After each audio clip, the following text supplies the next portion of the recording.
Since its construction in 1998, the Opuha Dam is estimated to have increased agricultural output in South Canterbury by $124 million a year and enabled an additional 500 jobs to be created.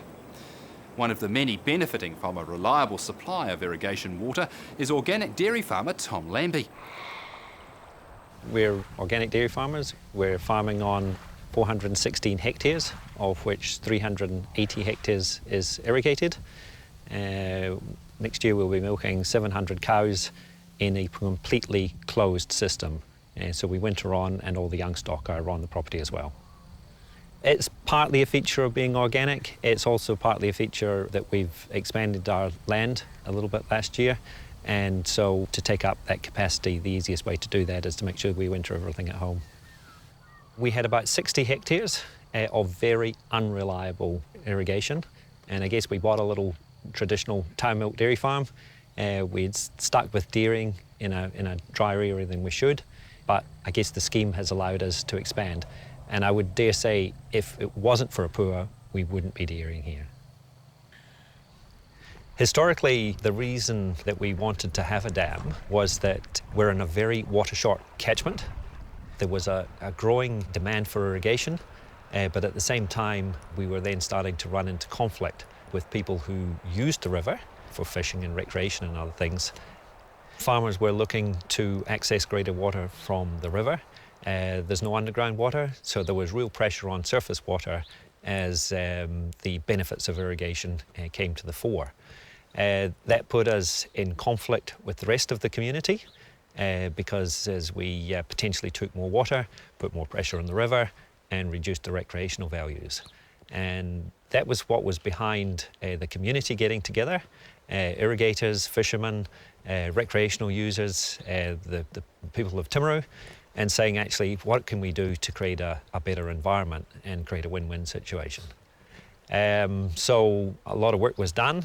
It was decided that the best option was to build a dam and to look at how we could run that dam to best benefit the whole community and particularly irrigators. Yes, we were dealing with the Resource Management Act, but I'd reinforce that the community was behind what we were doing, huge amount of consultation and a huge amount of buy-in, which is still there today. I think in the consenting process, the key thing is that we don't want insurmountable hurdles, but what we do want is that the community actually understands what the benefits are, and that, you know, people get fixated on the benefit to the individual farmer when both the economic benefit and the environmental benefit from storage is really a win-win for the whole community. The dollars was a $32 million project, and at the time we weren't asking farmers for a huge amount of money. It was $62.50 a hectare in capital, but because of the severe economics at the time and the lack of confidence, it was hard work getting the investment. But in today's environment, pales into insignificance with the cost of schemes.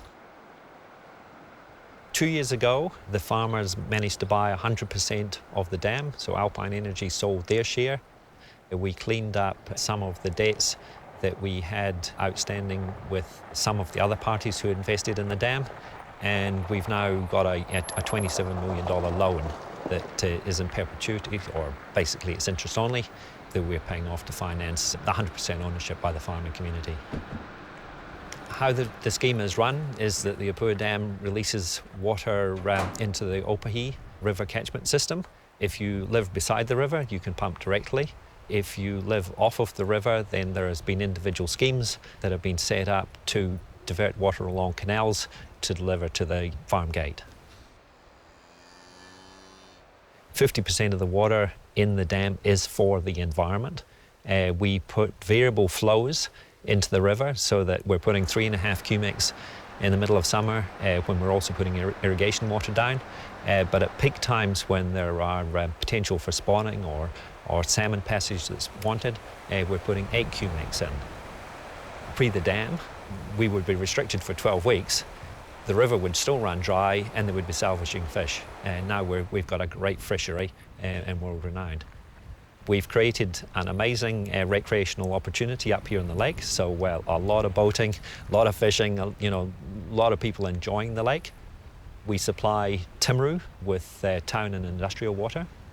So again, it was that real talk with the community to achieve what they wanted to achieve.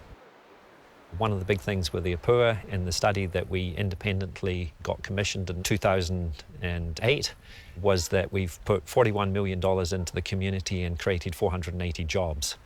So if you can get the economic benefit and an environmental win, and you can only do that with storage, then the community is a win-win all round.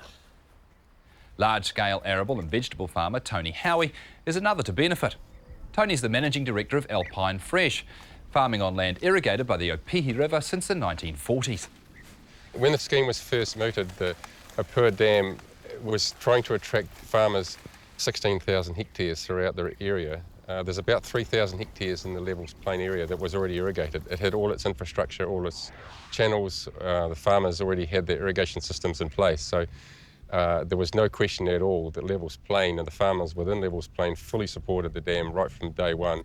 And in fact, we contributed more than what the other farmers did through a separate way of investing in the dam to reflect that level of support for the dam.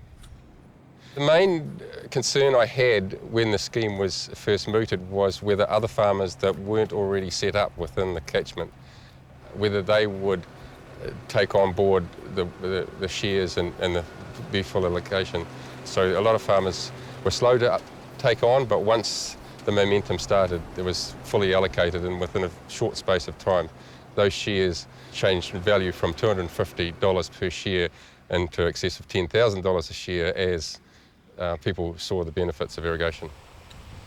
What we were faced with within the Levels Plain is, without the dam and more environmental concerns on the river, what would happen was that eventually the farmers would be without any water at all, and it wouldn't be economic to irrigate because it would be so unreliable that this area, this whole Levels Plain area, would be reduced back to extensive sheep production.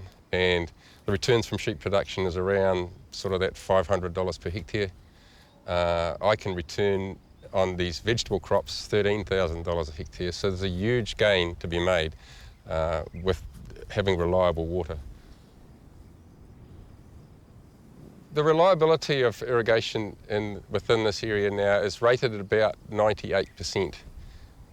The reliability tends to get a little bit worse towards the end of the season in March, April, when it's not quite so important for us. But during that peak demand period of November, December, January, our reliability, I would have thought, is close to 100%. So it gives us good surety for growing these very high value crops and very high cost crops.